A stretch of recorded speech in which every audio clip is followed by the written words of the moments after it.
if the community is decent and good to you, give back to it by trying to help somebody. James Franklin knows a lot about giving back. In fact, you could consider his life a masterclass in public service.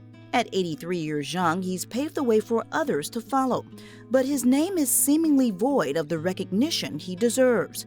Born in Macon but raised in Savannah, Franklin says a traumatic experience during high school graduation changed the trajectory of his life. I graduated, stopped at a little filling station there in Cordele to pick up a monetary gift for being the fastest person in track in the state. And there were 4 little white fellas sitting around a potbelly stove.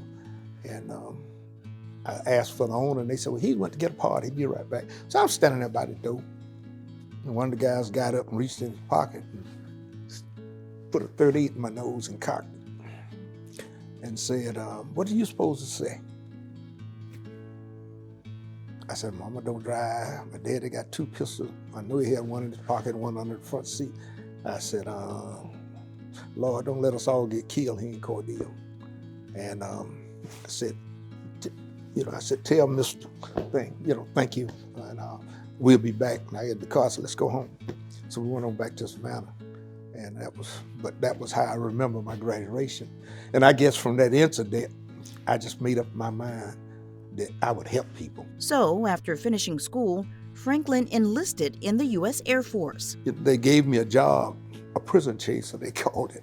If they had anybody in the lockup, it was my job to take them to breakfast, lunch, and dinner. But in the process of doing that, I learned a lot of investigative techniques and a lot of ways how to do things.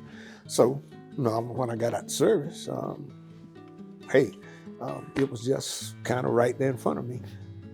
Still follow the police work. In 1965, he joined the 165th Air National Guard. 5 years later, he also became an officer for the Chatham County Police Department, one of a few black members of the force at that time.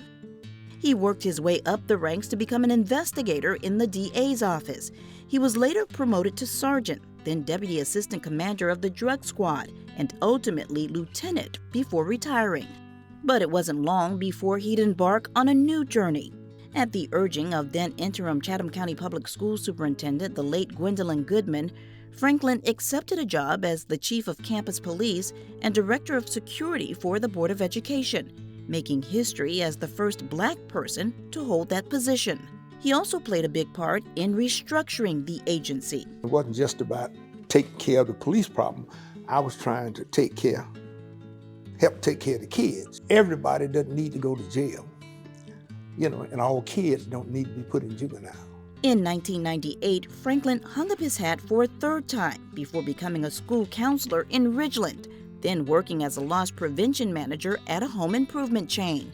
He later moved to the suburbs in Rincon, where he decided to retire yet again to enjoy quality time at home with his wife.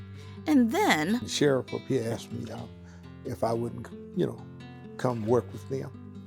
And so I did. I accepted that invitation. Today, you can find Chief Franklin working as a blue coat at the Springfield Courthouse, providing security at the entrance, another stop in a career that he's turned into a legacy of service. I hope the door's open for everybody to come in, but I enjoyed the trip, and that's the best way for me to put it.